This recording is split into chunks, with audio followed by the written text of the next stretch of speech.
Hello दोस्तों, आज के शॉर्ट्स के माध्यम से हम स्टार को डेल्टा एंड डेल्टा को स्टार में कैसे कन्वर्ट करते हैं इस चीज़ को जानेंगे। तो सबसे पहले हम जानेंगे कि डेल्टा को स्टार में कैसे कन्वर्ट करते हैं। डेल्टा का रेजिस्टेंस मान लिया इसका आर है, इसका आरबी है, इसका आरसी है, ठीक है। तो इसमें अगर मुझे रेजिस्टेंस का इसको डेल्टा को स्टार में कन्वर्ट करना है तो R1 की वैल्यू कैसे निकालेंगे। R1 की वैल्यू निकालने के लिए आपको क्या करना पड़ेगा कि ये जो R1 है इन दोनों के बीच में आ रहा है, तो आप इन दोनों को मल्टीप्लाई करोगे, RA और RC को मल्टीप्लाई करोगे और इन तीनों रेजिस्टेंस का आप डिवाइड कर दोगे, RA plus RB plus RC।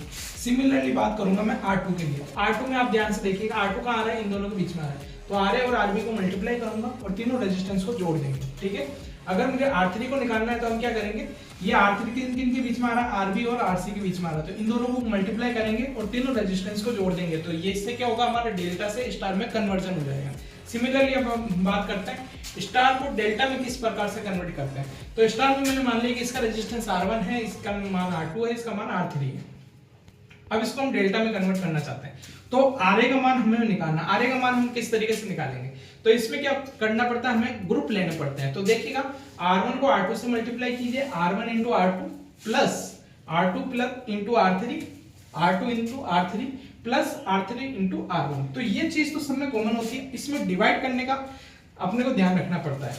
तो आप ध्यान से देखिए, अगर मुझे RA निकालना है, इन दोनों के बीच में RA निकालना है, तो इसके जस्ट ऑपोजिट में जो वर्ड लिखा हुआ है वो R3, उसका अपन डिवाइड करेंगे R3, ठीक है। उसी प्रकार से अगर मुझे RB की वैल्यू निकालनी है तो इसके ऑपोजिट में कौन आ रहा है, R1, तो मैं R1 का डिवाइड करूंगा।